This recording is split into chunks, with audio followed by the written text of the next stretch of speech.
फरमाते हैं कि मैं ना मजदूर लेने गया, बगदाद के चौक में मजदूर बैठे होते थे, तो मेरी उन मजदूरों में से ना एक नौजवान बच्चे पे नजर पड़ी।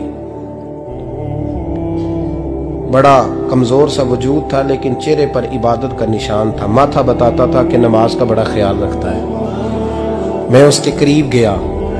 चेहरे भी बड़ा कुछ बताते हैं ना, चेहरों में भी बड़ी रानाई होती है। फरमाते हैं मैं करीब गया, मैंने उसको कहा बेटे मजदूरी करोगे? तो कहने लगा मजदूरों में बैठा हूं तो जरूर मजदूरी के लिए ही तो बैठा हूं। तो मैंने कहा कि चलो फिर। कहने लगा नहीं, मेरी कुछ शर्तें। मैंने कहा बताओ? कहने लगा पहली शर्त यह है कि लोग 4 दिनार दिहाड़ी लेते हैं, मैं 3 दिनार लूंगा। मैंने कहा यार बे तो बड़ी बेहतरीन है, बाकी भी इस तरह की रख ले।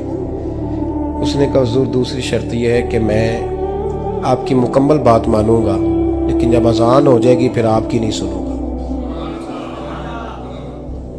तीसरी बात उसने ये की कि हुजूर मैं आपके घर में काम करूंगा पर आपके किसी सवाल का जवाब नहीं दूंगा।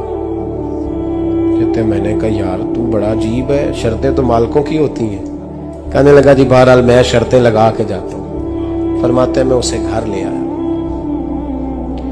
काम मैंने उसको बताया, तो जो काम मजदूर सारे दिन में करता है ना उसने 2 घंटे में कर दिया। हमारे मजदूर सिगरेट पीने में भी तो आधा घंटा लगाते हैं, वो चाय पीने जाएं तो पौना घंटा। वहां उनको भी तो दयानतदारी करनी चाहिए कि नहीं करनी चाहिए? ने मुआहदा किया है ना जी, तो पूरा उतरना चाहिए ना। कहते 2 घंटे में। अब काम जब बंदा शुरू कराता है तो काम और निकल आता है। कहते काम मैंने उसको और बता दिया, वो करने लगा। उसने मिट्टी निकाल के रखी थी बाहर रास्ते में, तो अजान हो गई जोर की।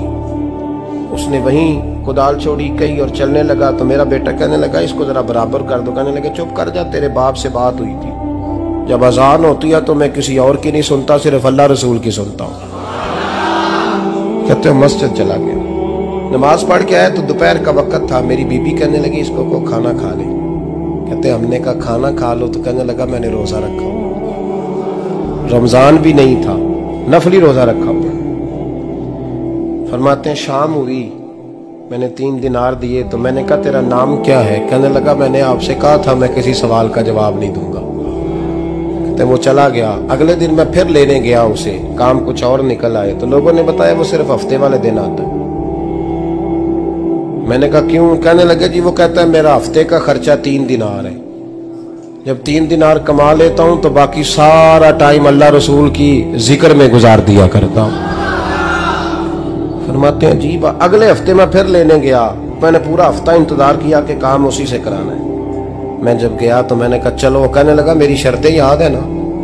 और मैंने कहा याद है भाई, साथ चल। फरमाते हैं काम कराया। 2-3 हफ्ते वो आता रहा।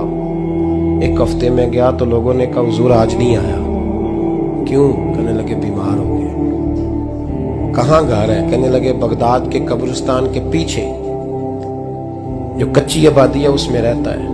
फरमाते मैं गया, दरवाजे पे दस्तक दी तो कहने लगा हुजूर आप हैं? दरवाजा खोला है, आ जाइए। फरमाते हैं मैं अंदर गया तो मैंने कहा तुम्हें कैसे पता चला मैं आया हूं? कहने लगा हुजूर अल्लाह वाले हो, आप नहीं आना था, वरना अमीर तो गरीबों का पता लेने कोई नहीं आते। कहते मैं करीब गया तो कहने लगा मैं आपका इंतजार कर रहा था, तेज बुखार है, तप रहा। जेब से कुछ पैसे निकाले, कहने लगा ये पैसे रखने। एक अंगूठी निकाली,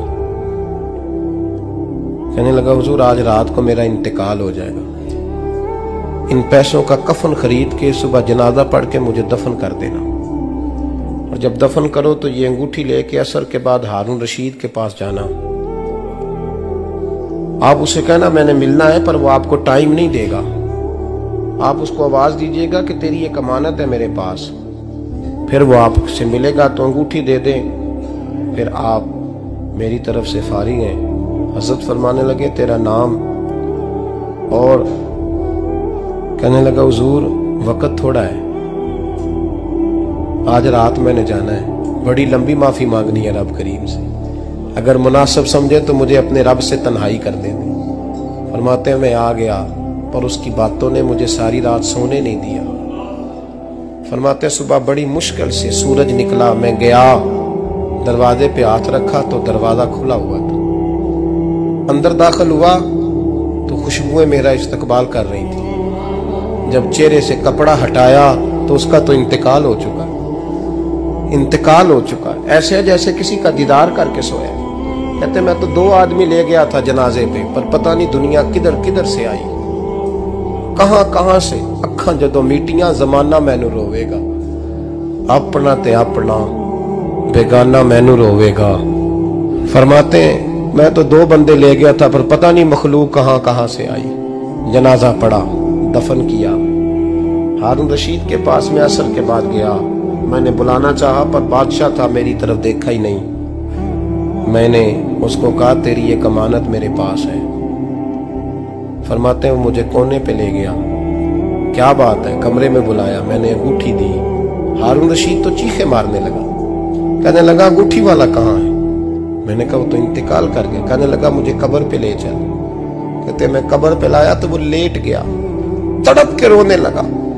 मैंने कहा मेरा कलेजा फट जाएगा, ना उसने कुछ बताया ना तूने बताया, ये कौन था? तो हारून रशीद कहने लगा ये मेरा बेटा था। मैंने कहा तेरा बेटा और मजदूर? कहने लगा हुजूर ये हजरत दाऊद ताई के पास बैठा करता था, उनका मुरीद था, मुझे रोज कहता था अब्बा तूने बड़ी दुनिया इकट्ठी कर ली है, मरते वक्त तुझसे टांगे समेटी नहीं जाएंगी, इतना हिसाब नहीं तू दे सकेगा। मैं इसको समझा देता, इसकी अम्मा समझा देती।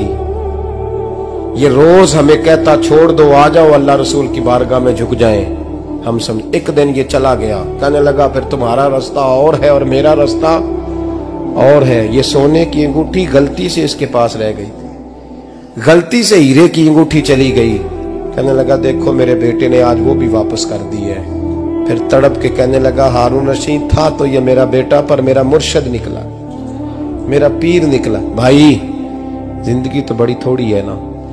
बाबा साहब ने कहा था उठ फरीदा सुत्या, और दाढ़ी आ गया पूर, अग्गा नेड़े आ गया, पिछा रह गया दूर। उठ फरीदा सुत्या, खलकत वेखन जा, मते कोई मिल जाई बख्शिया ते तू ही बख्शिया जा। उठ फरीदा सुत्या, झाड़ू दे मसीत, तू सुते रब जागदा, तेरी डाडे नाल परीत। मेरा रब हमें भी अपनी बारगाह में